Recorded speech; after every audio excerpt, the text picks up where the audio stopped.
everybody. Thanks for coming. This is the session on tenant rights in our backyard and tenants, oh no, is that what it's called? Yes, it is. I just got it wrong. Again, tenants are coalition too. Sorry, I've been reading these all day and I don't know what I'm reading anymore. So my name's Shelby King. I am a reporter at Shelterforce magazine. We're a nonprofit magazine. It's based in the Northeast, so a lot of y'all don't know about it over here, but we are community development, affordable housing magazine. You can all go to shelterforce.org. Please sign up for our newsletter. All the plugs that my editor wants to hear me do.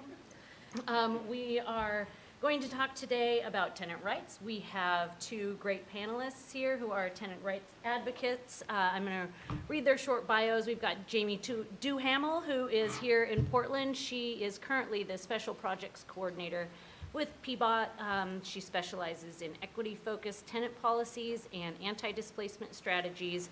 She was brought into the Bureau to help develop their approach to mitigating displacement risks after spending 4 years as the policy director for former Commissioner Hugh Daly. During her time in City Hall, Jamey led the development and council passage of several new innovative policies intended to serve low-income and BIPOC Portlanders, including mandatory relocation assistance, fair access in renting, and the Rose Lane project. We also have, our other panelist is Tram Hoang. She is actually from Portland, but now lives in Minnesota. Tram graduated from the Master of Urban and Regional Planning program at the Humphrey School of Public Affairs. She was a Charles K. Krusell Fellow in Community Development at the Center for Urban and Regional Affairs.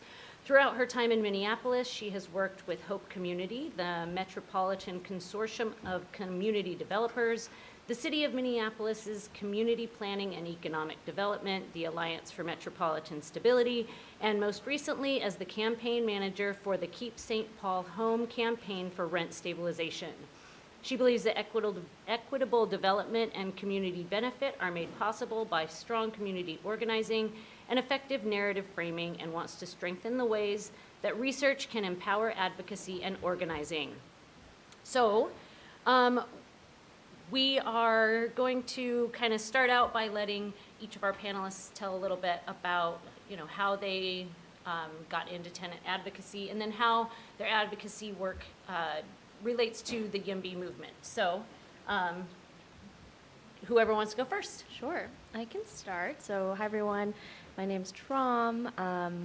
Like Shelby said, I was born and raised in Portland and started my work here. I actually was with the Welcome Home Coalition, and so I see a few familiar faces from that work. And for me, entering the tenant rights work really came from growing up in North Portland, where I think I didn't know it at the time, but saw what was abnormal, right? Which is people getting priced out of homes, development that caused displacement, access to housing that was very fraught, and individual blame was placed on folks for their housing instability when really there were systemic issues. And I didn't really recognize all of that, right? You experience it, you see it every day, it seems normal. And then I went to grad school to study urban planning, and it kind of clicked to me that this isn't just something wrong with your neighborhood or something wrong with certain people. This is really a systemic issue. It's something that's happening across the country, and we need to organize to create some systemic change in how people can actually access housing, which I think is a really good pairing to building more housing, because proximity does not equal access, right? There is abundant housing that people cannot access, predominantly people of color, immigrants, refugees, low-wealth renters. And so I think that's a really important piece of why I wanted to be here today, because these movements for abundant housing and tenant protections aren't separate. They're very aligned, but we have to message and organize in a way that shows that alignment, because we have to acknowledge that abundant housing does not mean access to abundant housing. Hear, hear. Sorry, that deserved a clap. That's exactly right.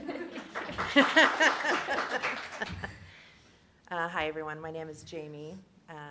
I moved to Portland. I was born and raised in Alaska and was very involved in social services, and I was leading an anti-coal coalition for a long time. And when I moved to Portland and I was looking for a way in which to get involved in the community, the housing crisis smacked me right in the face. I moved here at the same time as a wave of gentrifiers I was one of them, except for I'm a lifelong renter.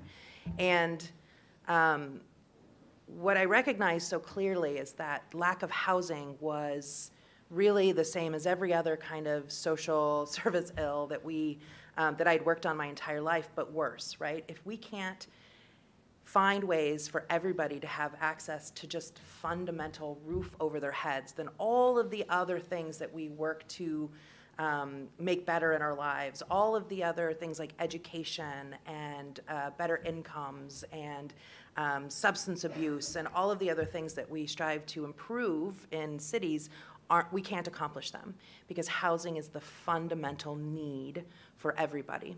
And so one of the first things I did was started to volunteer and become an advocate with Community Alliance of Tenants and Portland Tenants United, and it was through those bodies that we saw this kind of new political wave in 2015 and into 2016, which saw my former boss, Commissioner Chloe Daly, get into elected office, which was a remarkable moment in time that was only achievable because there was so much community pressure to address the housing crisis and to address tenant crisis.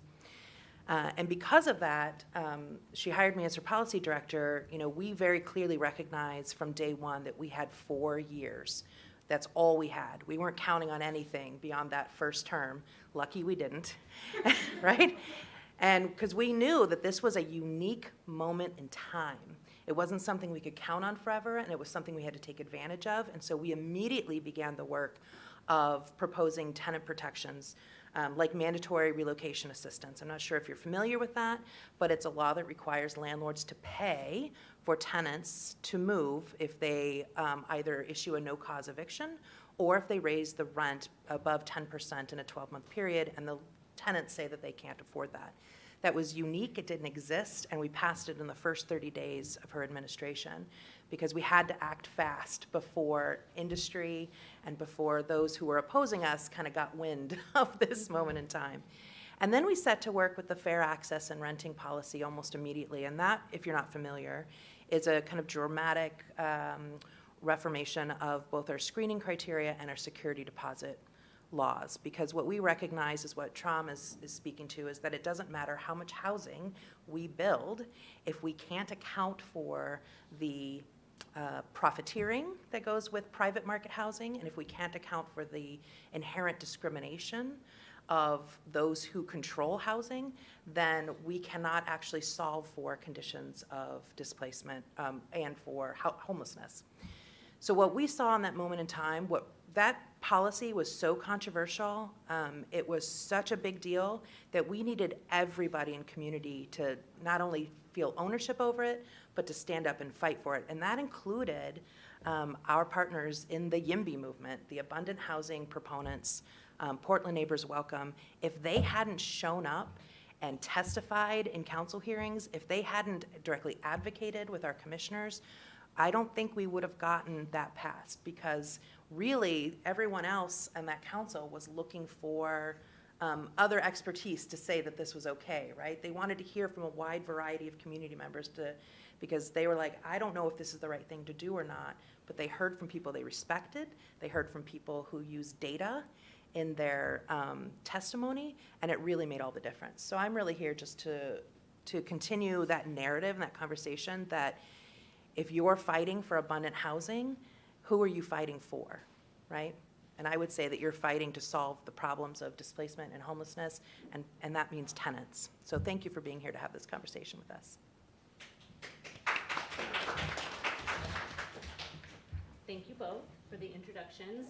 So to start out with, I think it's important to kind of identify when we're talking about forming coalitions and cooperating, it's important to identify, why aren't we cooperating in the first place? What are the major and minor policy disagreements that you see kind of forming a wedge between the YIMBY movement, the abundant housing movement, and tenant advocacy and anti-displacement? What do you think? I think very broadly that it's rooted in a bit of distrust, right? Distrust in our market, in our housing market. And I speak from the perspective of, like a former renter, person of color, community organizer that's been in a lot of coalitions that are led by people of color, women of color, which I found to be like the most powerful organizing spaces. And I think it's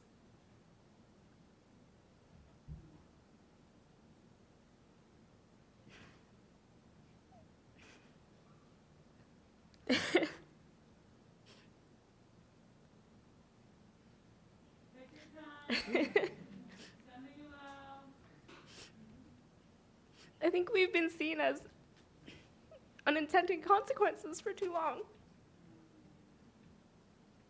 Right?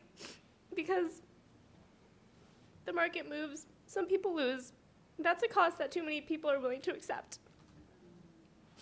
And that's why we find it really hard to work with IMBYs, right? And that pain is not something that we can work through easily with a community agreement, with just, let's just like write out the rules of how we engage with each other, because it's so much deeper than that. And I know I shouldn't apologize for being so emotional, but I think leading a campaign for rent stabilization as a woman of color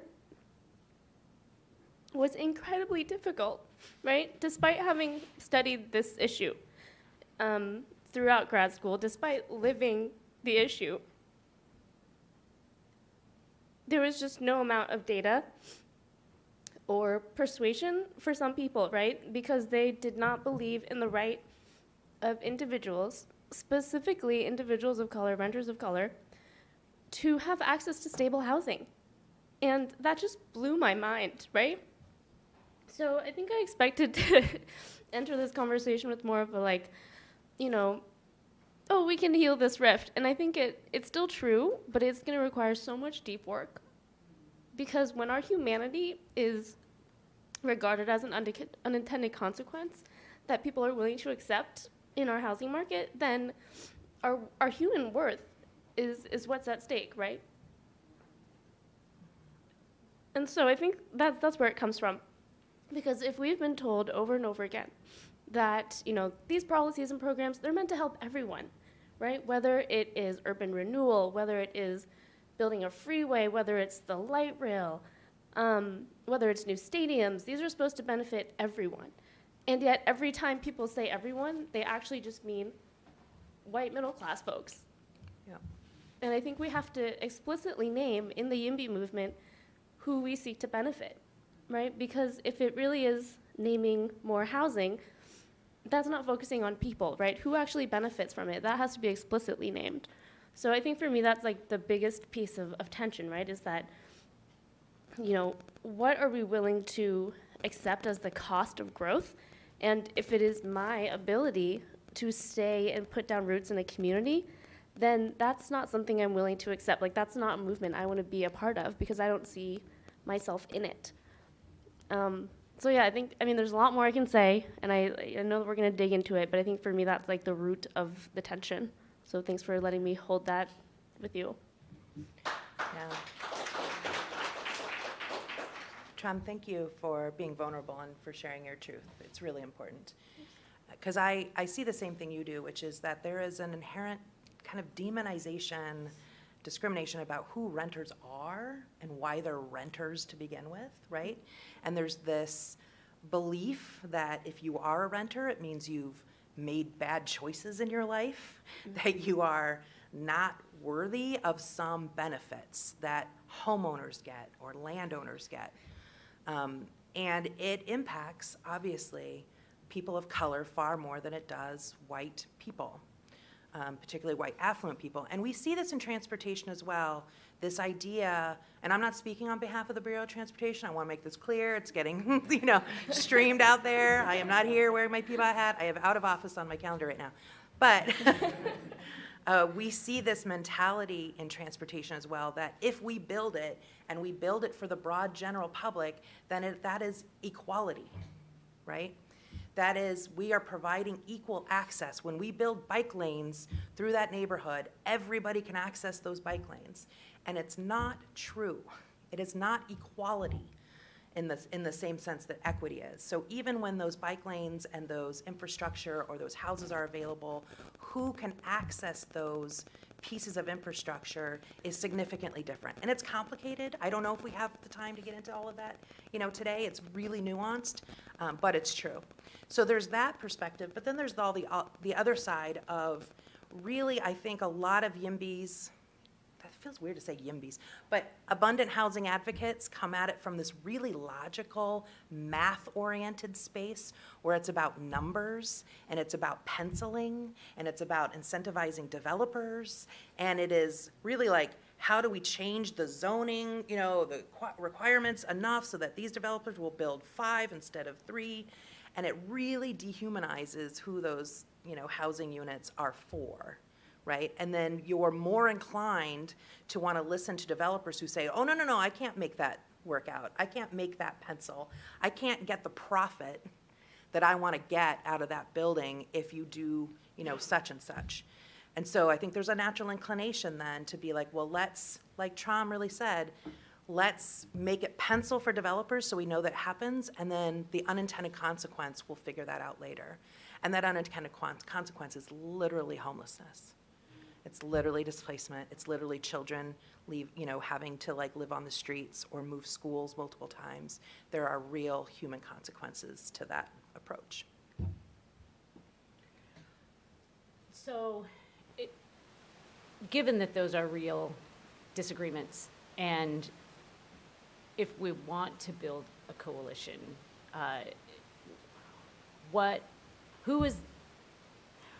were YIMBYs and tenant advocates to come together and fight an enemy?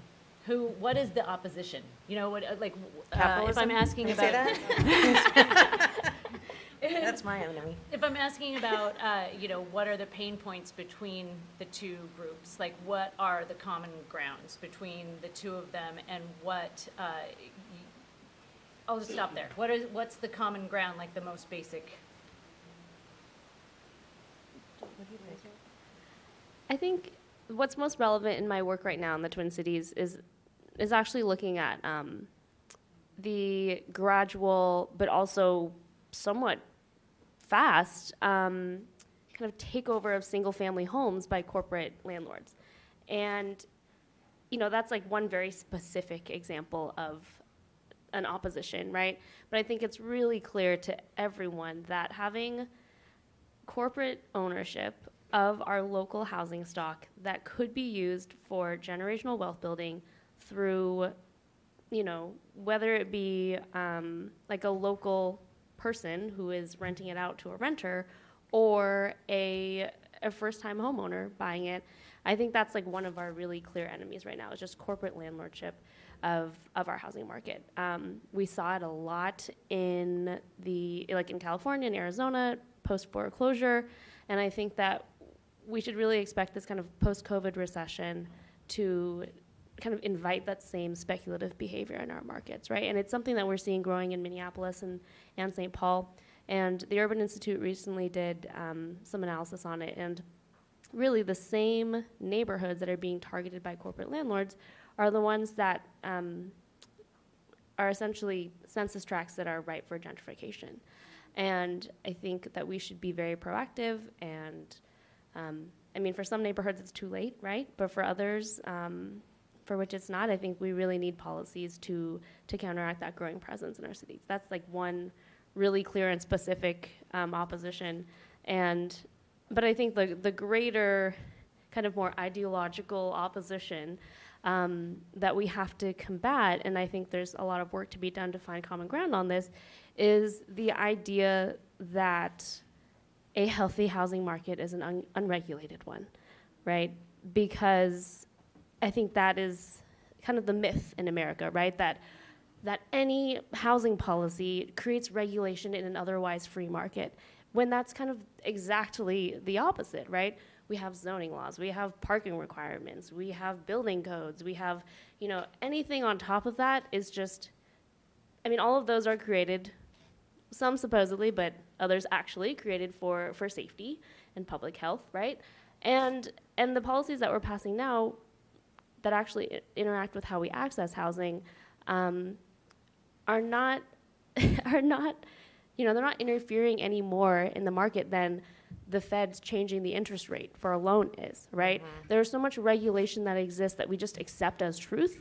And when we try to push for more, it's seen as like the most radical, insane thing that will ruin the housing market. And I just like to point out like the trends in every city is that, yeah, when inclusionary housing is passed, everyone's like, oh, I'm gonna take my ball and leave the sandbox, right? Like everyone threatens disinvestment, which is kind of ironic given that disinvestment is what really harms our cities in the first place.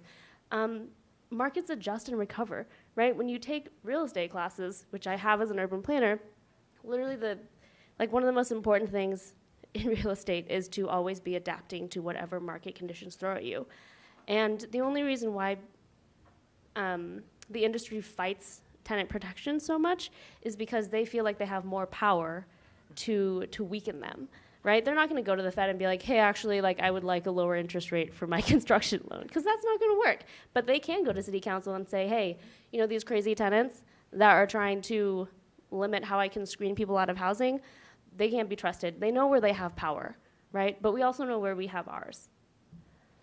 Yeah, I would agree 100%. I think what I heard you say and what I agree with is that our real enemy together is federal, state, and local governments, right? And their lack of seeing housing as a basic right and infrastructure for how many generations, that they have willingly and intentionally allowed the private free market to take this space that they very much should have taken responsibility for from the beginning.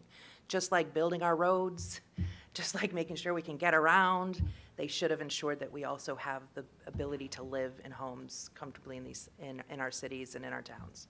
So, we can unite forces and, really make a lot of difference on the federal, state, and local level. It's not all local. I really want to stress that. Having been in city council, trying to enact change, there is a great deal that we are constrained under because of state laws, because of federal laws. There are changes that have to be made all the way up at the very top for us to actually do meaningful change right here at the bottom. And, oh man, I had something else I was going to say about that. It was really important. I don't remember, but yeah. Yeah, I don't remember. Go ahead. Well, thank you. The government. That's essentially it. Well, so kind of, I guess, piggybacking off of trying to find common ground, and I what are, as tenant advocates and anti-displacement folks, we are focused on the people in the situation in housing and protecting people, and the abundant housing movement is about stuff. It's about building more stuff. So as tenant advocates, I know that we understand that in order to house the people that we're looking for, there has to be a place to put them. So, when you hear developers, like I know in Minneapolis recently there was or maybe it's Minnesota altogether, I think Minneapolis though, there was a rent stabilization bill that was pretty contentious, right? It wasn't, and then we've got inclusionary zoning here that's, that going off what you said, Tram, makes developers go, well, I'm just gonna take my ball and go elsewhere. So, when looking for common ground without losing your own stance, what is the way to advocate for more housing while still advocating for tenants and not letting them lose out? And if you thought of what you were going to say. It's related to your question, okay. so it's well, perfect. I remember what I was going to say. Okay. That I think there are, from what I understand, the real crux is like, if we have more tenant protections, then developers are going to follow through on their threats. And they're not going to build as much housing, or they're going to sell out the housing that they currently have. And I'm just going to be real and raw with you. We had an article just published, I don't remember which paper it is locally, that says tenant protections, they're specifically speaking about tenant protections that I wrote, by the way, so I take this very personally. Tenant protections have caused a decline in rental units in the city of Portland. Has everyone seen this? What's that? It was in the Trib? What's that? Right, right. And it's super scary. And I mean, it made my heart, go into my throat. And I was just like, this is like an awful narrative, right? It reinforces all of those narratives that they said. They see, we picked up and we took our ball and we went home. Sure, sure. But I would say, what I'm afraid that abundant housing proponents and developers are going to say, see, we were right, that when you enact tenant protections, which I call consumer protections, by the way, Yep. that we then naturally create this circumstance where developers and landlords can no longer hold on and they're going to leave. And I would say the opposite is true, is that we haven't fought hard enough or long enough for additional protections that would prevent landlords and private market developers from doing that to begin with. Because what units we saw decrease were single-family homes that were mostly owned by probably older landlords who've been around for a while, or landlords who have 1 or 2 units, maybe they inherited it, and for so long, they were able to phone it in on the weekends, folks. I'm telling you that I've heard directly from landlords who said, this is my side gig. I have a full-time job. I only do this on the weekends. It is passive income for a lot of people. And so what they saw was a circumstance where they didn't want to end up doing the paperwork or the work or having to pay out to tenants in ways they didn't anticipate. And we had a speculative real estate market that's off the charts, right? We have people showing up with cash in hand to these older homes that need renovation and saying, I will buy you out immediately. And those things combined create a perfect opportunity for someone who's really not in it to provide housing. They just want the passive income to cash out. So how about we address those circumstances that make it easier for real estate speculation to occur? There's things called real estate speculation taxes that are starting to be talked about in other communities. If you have more than 1 mortgage, 2 mortgages, 3 mortgages, 4 mortgages, how many mortgages do you need before you're starting to pay into a system that needs to build affordable housing, right? What about tenant opportunity to purchase? So this was a policy that we had been working on and advocating for 4 years, because we saw this coming. We saw this happening, and we were like, we need to provide a window of opportunity for tenants who are currently in naturally occurring affordable housing to be able to purchase those homes when the landlords decide that they want to cash out. That policy is fully kind of fleshed out, developed, built with community, and sitting on the desks of commissioners right now doing nothing. So I'm telling you that instead of going the opposite way and saying, like, we never should have done this to begin with, we should be leaning in even harder and saying there are a lot of other ways in which we should be putting building blocks here so that private market homeowners and housing profiteers can't take advantage of these moments in time. I don't know if that answered your question, but that's what I was thinking. What about you? Yeah, I think our housing market is kind of a death by 1,000 cuts, right? And so to assume that one single solution will solve it all is quite naive, right? That's for everyone, right? Tenant protections is going to solve everything. TOPA isn't going to solve for everything. Rent stabilization isn't going to solve for everything. And building more isn't going to solve for everything. So I think we just have to come together and accept that because our housing market was built in such a harmful way, or actually like destroyed in such a harmful way, the way that we're going to have to rebuild it is going to have to be very intentionally matched with each of those harms. And I think that's our opportunity to come together, right, is to accept that, yeah, it's going to take a toolbox. And so the people who are advocating for each tool are going to have to come together. I think, yeah, we're fighting for TOPA in Minneapolis, and hopefully that works out in the next budget year. I don't know. Oh, gosh. But, yeah, I mean, this idea that, like, you're already paying someone's mortgage as a renter. Why can't it be yours, right? Why does it have to be someone else's mortgage? And also this, what else do we talk about with TOPA?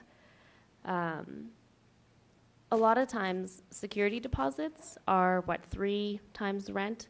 And I know because I recently became a homeowner in Minneapolis. I had to move from the West Coast to become a homeowner, unfortunately, because it's so much more affordable there. But there are loans you can get where a down payment is literally less than what I'd need for a security deposit, right? How inequitable is that?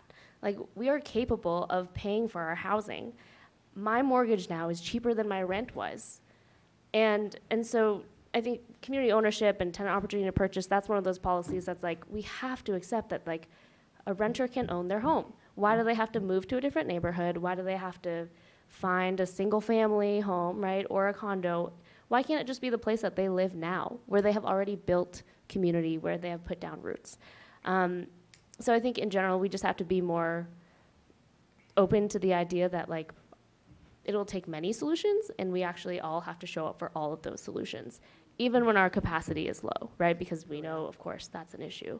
And I think that planning takes a lot of intention and just kind of like coalition structure that is kind of annoying to deal with, right? You're like, okay, we have this core group of people who are always going to be focused on this, but we also need the people who are going to show up to testify for everyone else, because not everyone can do everything. So I think you have to be really intentional, like in the actual day-to-day of anticipating solidarity so that you can plan for it, right? Anticipate solidarity, anticipate going to not just the council meetings that are relevant to you, but the council meetings that are relevant to your allies, so that you can testify.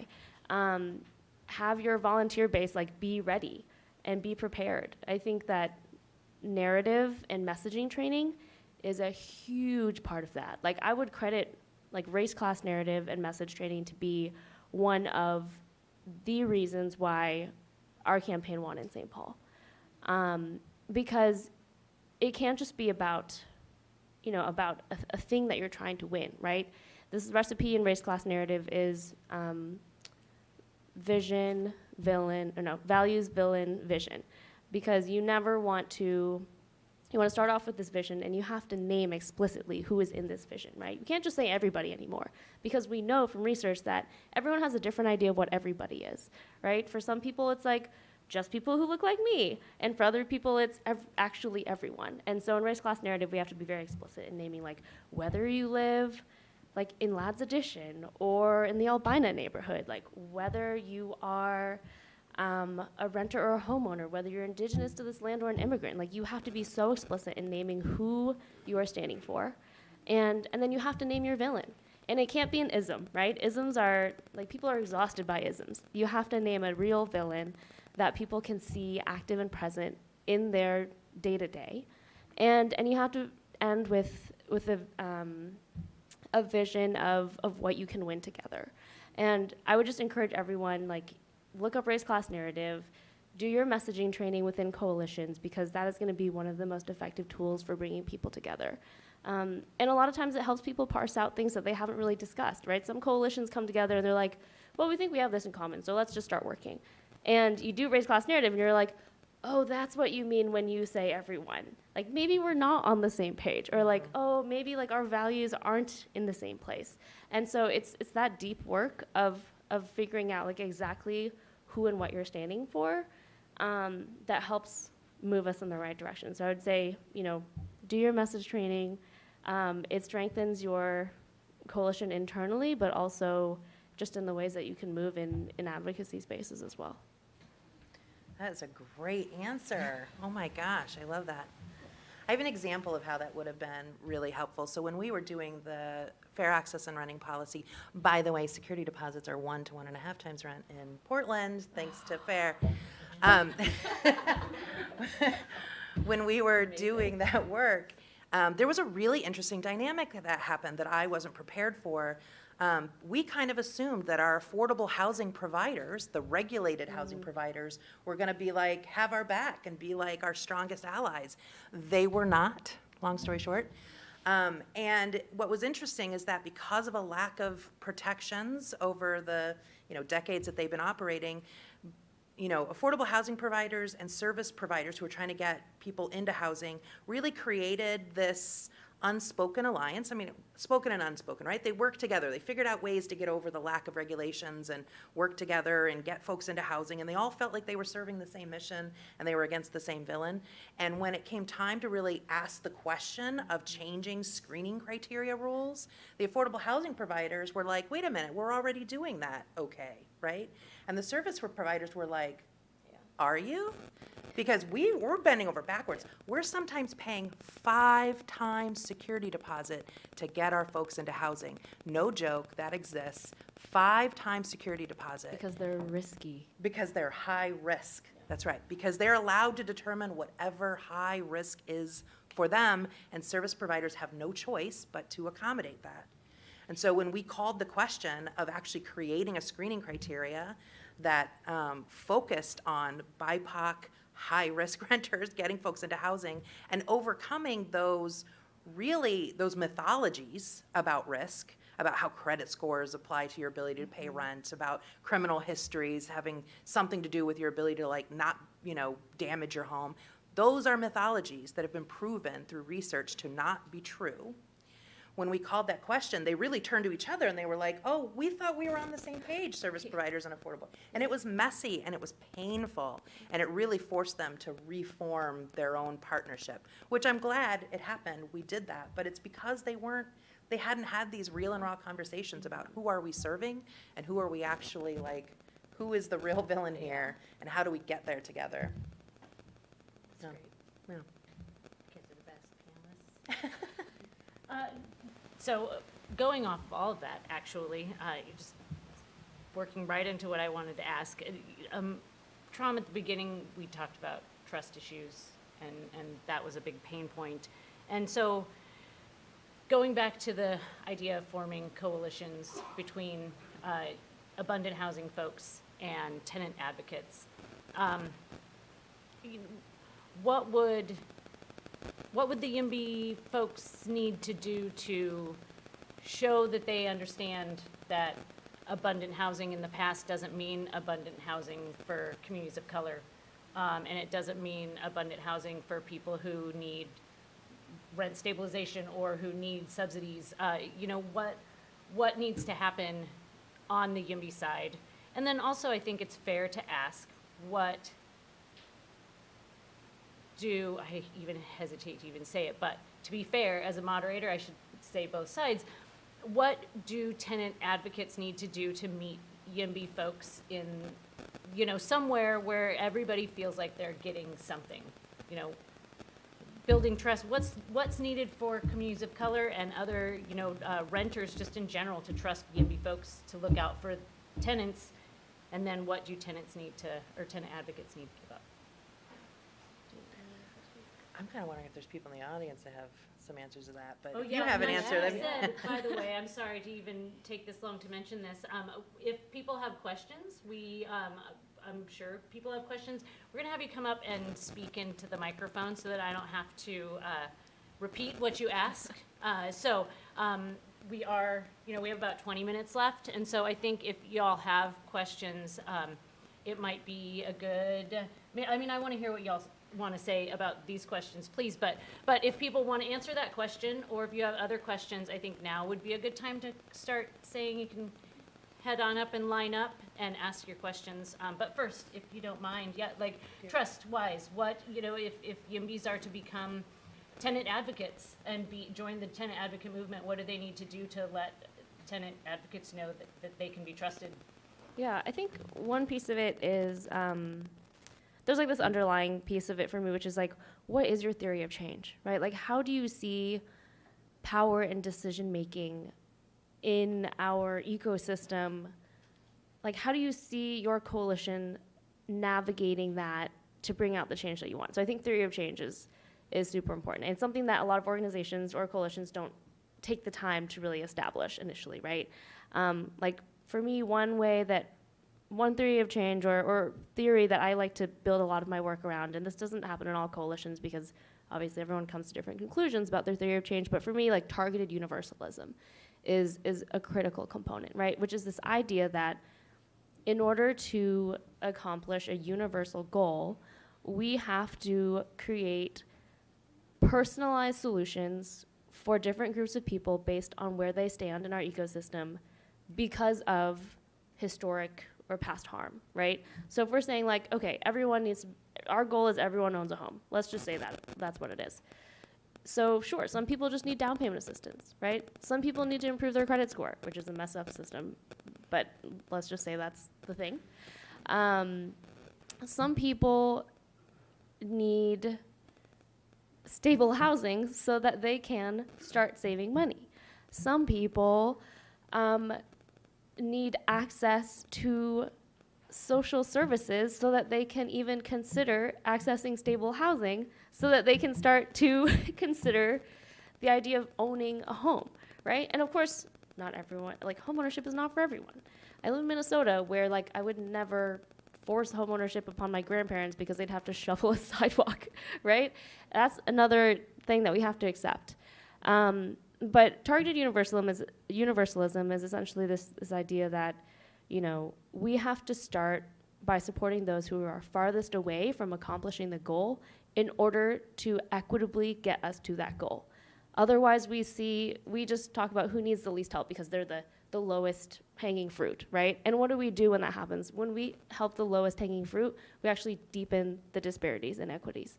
So I think targeted universalism is like one way to approach the work. There's like many other theories out there, but I think people just really need to double down and think about like, how do you actually see yourself moving power, and like what kind of race analysis, power analysis do you bring to the work? Because I think that being really explicit about that helps communities of color who are organizing, who tend to have like a pretty sharp analysis on that, right? Because if we don't, we fail.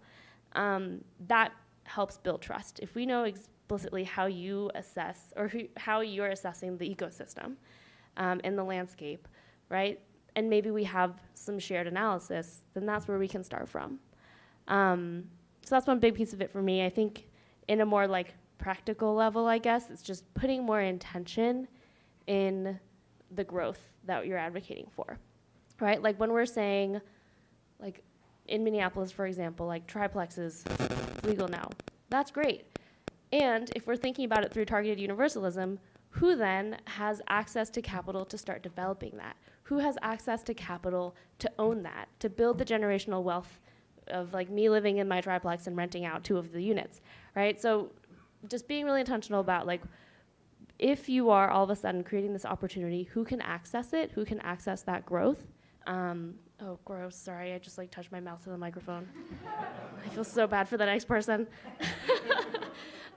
Because we just have to build more intention into these like big overarching policies to ensure that people have access to them. It could be something like, okay, 1 out of every 3, like 1 unit out of each triplex is like a voucher unit, right? It could be, yeah, I don't know. There's just so many ways to make sure that people who don't have access to housing get access to housing when we create more. And I think that type of intention in policy and just basically including other people in your vision, right? That's all it is. It's like when you're naming a vision for this new neighborhood, don't forget like the corner store. Don't forget the tailor that, you know, that Hmong folks depend on for their cultural wear. Like, don't forget these just pieces of community that are just so culturally specific, but if they're not named, people just automatically feel excluded. So, like, do your homework. Obviously, like, conversations need to happen about this so we can share what our visions of community look like, but the more specific we can get in naming explicitly who is in this vision of abundant housing, the more people actually see themselves in it and can align themselves with it. Tram said it perfectly. I think the only thing I would add is do the hard work of getting,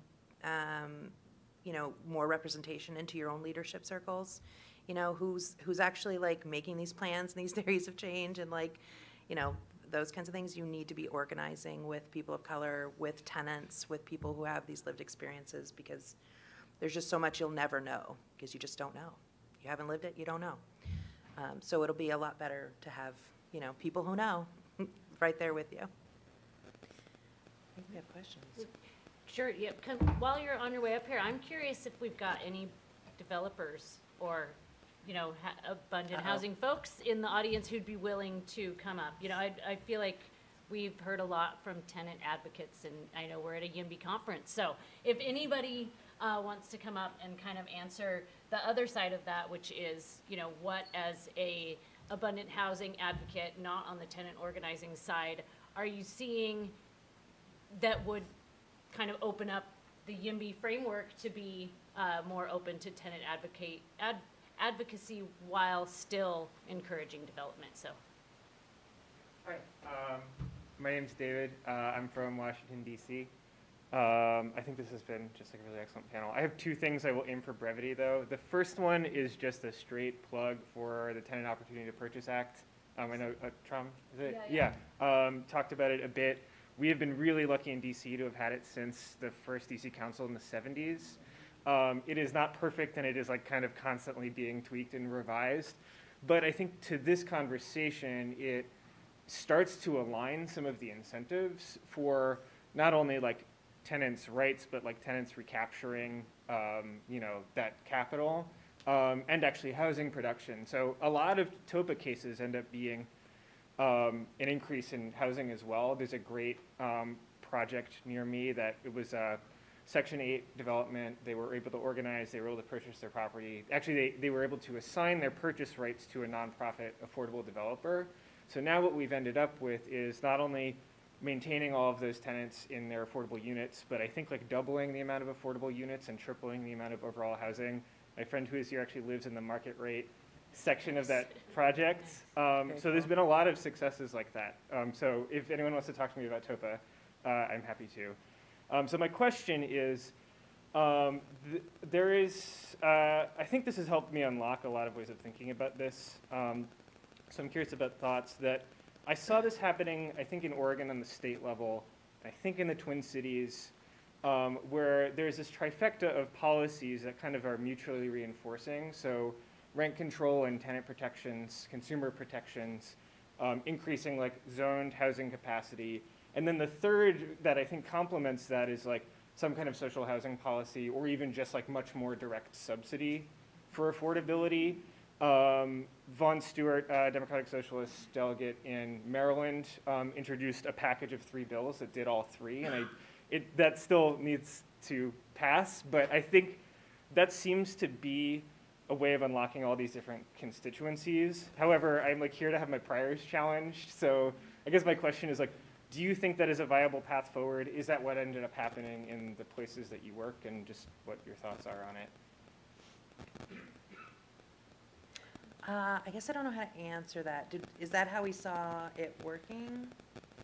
Yeah, like I think it was mostly state level in Oregon, but you were talking about different policies that address that in Portland. Yeah, I do think that they tend to unlock each other. I think you're right that they tend to. So I think that the mandatory relocation assistance that we passed in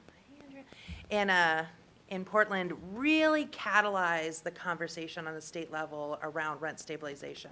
Because when we were able to put a number on it, by the way, 10% is way too high. It was a negotiated agreement because our lawyers wanted 25%, okay? And the mayor didn't, anyway, this is a long story. We wanted 5. A healthy market sees about 2 to 3%, increase. Yeah, right? Ugh. So it was a negotiated number so that because at the state level, we were preempted from rent control.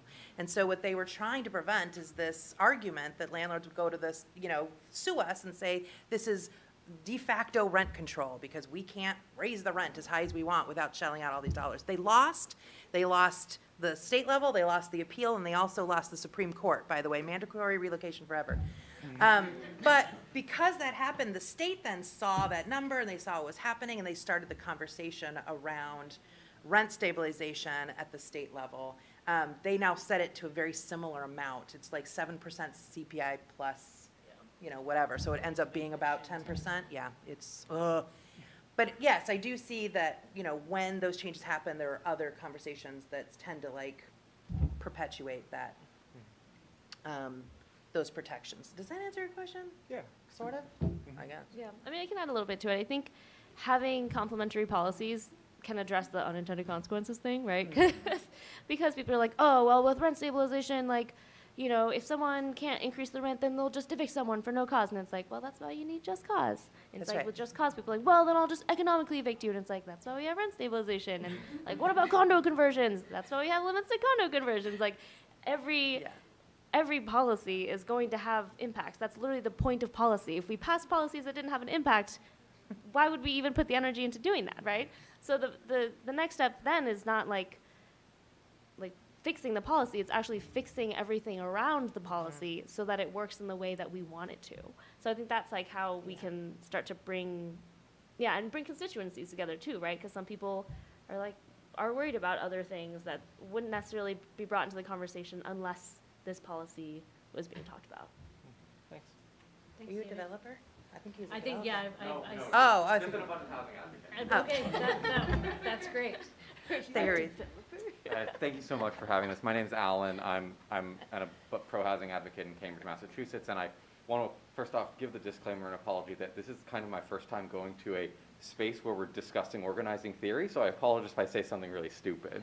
But you know, I think I wanted to attempt to answer the question of like, what can tenant advocates do to demonstrate Please. trust on the other side? And I think we talked, you know, the previous question asker talked about this like kind of trifecta of good policies, and he talked about how each good policy unlocks and gives space for the other good policy. And I think that one of the things that can be challenging is that all these policies go together best. They're best when they're together. They're best in theory. But the realities of legislating, especially when every group is imperfect, every legislative body is imperfect, is that these things get sequenced. And they don't always happen together. And it's how do you get that I think we all know that we need every tool in the toolbox. So when one of the tools is at the table, do you say, we need this instead? Or do you say, we need this in addition? You know, like, how do we come to the table to not block each other's work, but to supplement each other's work? And I think that that's a big, like, to me, when I see people expressing opposition to new housing, I always ask myself, like, are they saying we think we can get to yes, or are they saying no because? And I think that's a huge signal that I look for when I'm looking at potential opponents who I think could become potential allies. And I wanted to add one other thing, which is that early on you talked about the demonization of renters. And that line really hit me because I was like, wait a second, but we're the renters. Like, our group is also all renters. And so it's like, how did it come to be that renters and tenants who are also tenants and renters, like, it's just two different words for the same. How did we come to see ourselves as two different bodies when we're all the same people fighting for the same outcome here? And that's something that I don't know how to think about, but that struck me. I guess I would clarify and say that I wasn't presuming that people who are also renters were demonizing renters, but that it's a general philosophy of our policies, of developers, of people who actually build and maintain housing. There is a discrimination and demonization of renters to begin with that they use against us when they are advocating against us in things like councils. To your point about, oh gosh, what was your first point? What is my problem today? Yes, and like policies Oh. at the same time. Yeah. So I would say that if you're in a position where you are trying to advocate for something, but there is a conflict about whether or not we should incrementally make incremental change versus doing a big thing at once, I would suggest that your cue needs to come from those who are most impacted by whatever policy it is that you're trying to propose, right? And I'll give you a perfect example. When we passed mandatory relocation assistance, the very next day, I met with the Housing Bureau in the mayor's office and said, we're going to solve for security deposits. And they were like, great, So within 6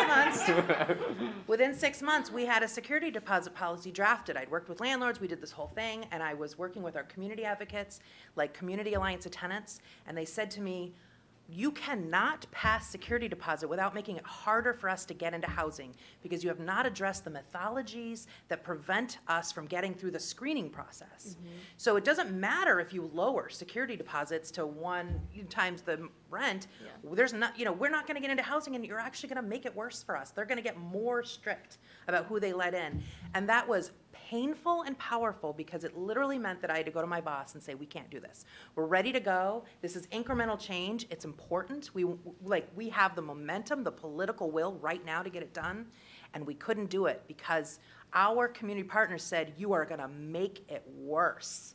Mm-hmm. And we really had to take that to heart. It took another 1.5 years, 2 years for us to build a policy that had both at the same time. And I'm not suggesting that's always the way. Sometimes incremental change is exactly what you need to do, and there's exactly the right moment. But you have to really be conscious and be speaking to and be in partnership with those who are most impacted and be willing to pull back and say no. Be willing to go in a different direction. Be willing to completely get rid of your own agenda and your own ambition in that moment in order to serve the greater cause. Makes sense. Thank you. Yeah. Hello, Alex. Hi, is that what my name says? It is. Hi, I'm Alex Melendrez. I work with YIMBY Action. I'm somebody who considers myself both an abundant housing advocate, as also a tenants' rights advocate, as somebody who's probably organized for, you name a tenant policy, I probably organized for it. I actually kind of have like a real base level question. I've been organizing for at least, that's the space I come from primarily, for at least like 4 or 5 years, and I still have this ongoing question that I never really know the answer to, or my answer to this changes. Is there an effective way to organize tenants or people in crisis, and is that even appropriate? Yeah, that's a great question. I think for me as an organizer, the first 5 to 10 times that I'm interacting with someone has nothing to do with my end goal, right? I'm not talking to someone in crisis being like, hey, do you want to go to the state capitol and advocate for this thing that might help you in 6 months when they implement it? Like, that is not a way to build a relationship with someone, right? When we are door knocking, we're like, we're here to talk about housing. What are your housing needs? And maybe someone needs childcare so they can go to housing court the next day to prevent an eviction, right? Maybe they need community support so they can meet this sudden increase in rent because we don't have rent stabilization to support them yet.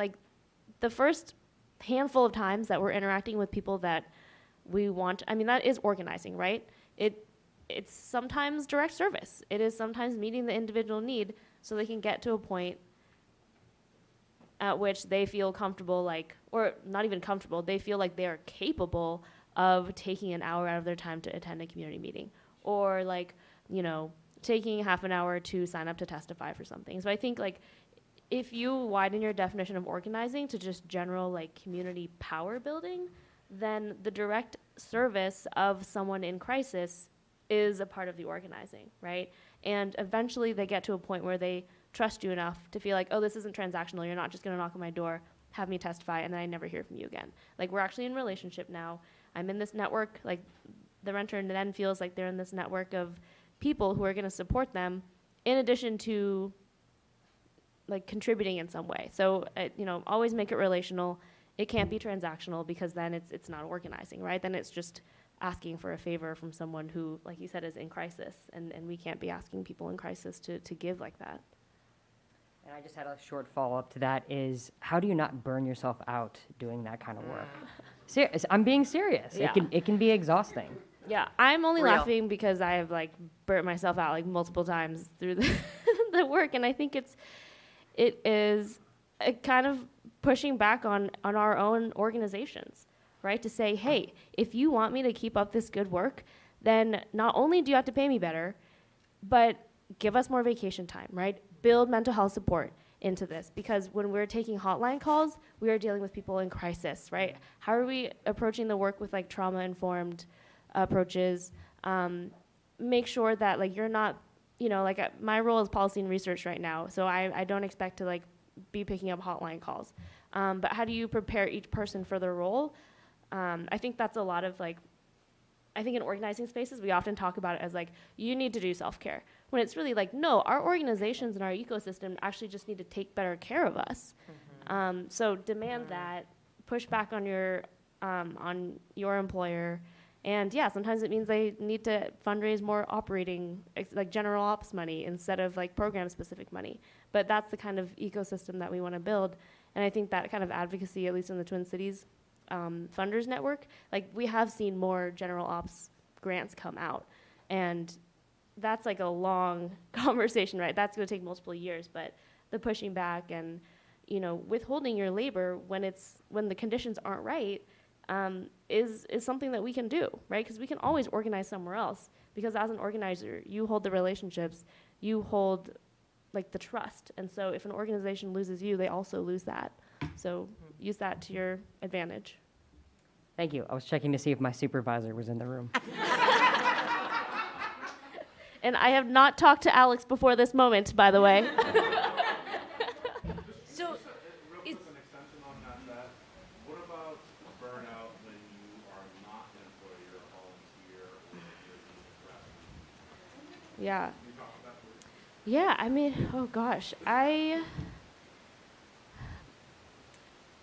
think that, I mean, it's kind of similar, right? You are offering very generously the time that you could be doing many other things. I think that as organizers, like, if you're working with a volunteer who says no, you have to respect that. And you have to make no a viable option, right? You can't guilt people. Like, you can't make people feel guilty when they say no. Like, whenever a volunteer says, I can't make it to something, I'm sorry, I'm always like, don't apologize, right? Like, you can't apologize for not showing up outside of the time that you're supposed to be working. So I think, again, it's kind of on the organization that you're working with or volunteering with, and making sure that they are creating an ecosystem where, like, they know you're a volunteer, that you don't have to be here. And in order to get your time, they have to treat you with respect and value. I think that, oh, sorry, go ahead. Sorry, and I'm going to go ahead and not apologize for saying that we are almost 5 minutes over. And as the moderator, I have to point out that we need to respect everybody's time. And I don't, do we have enough time to let Jamey answer? Can we, yeah, Jamey, go ahead then. And then Oh, I'm gosh, sorry no, for that- anybody who didn't get a chance to ask their question. Maybe they're available afterward if you have specific questions for them, but go ahead with the. Sorry, it wasn't that important. I was just going to add that that includes creating an intentional, diversified leadership model, right? Where, like, the burden of the leadership of that organization, of that volunteer group, isn't in the hands of a very few. It happens organically all the time, where there's like 5 people at the top who have the abundant time and the passion and the interest, and so they're taking on all the work and they're taking on all the burden. You really have to spend the time to cultivate leadership from the ground up, like, as part of your strategy. Not just bringing people in to volunteer and knock doors, but bringing people in to, like, gain skills and, like, move up to a position where if you got hit by a bus tomorrow, they could very easily, you know, take your place and continue the work. Like that, and that's the only way in which we propagate these movements and we don't see this massive buildup and then this massive burnout. Yeah. Okay, that's it. Thank you, everybody. Thanks.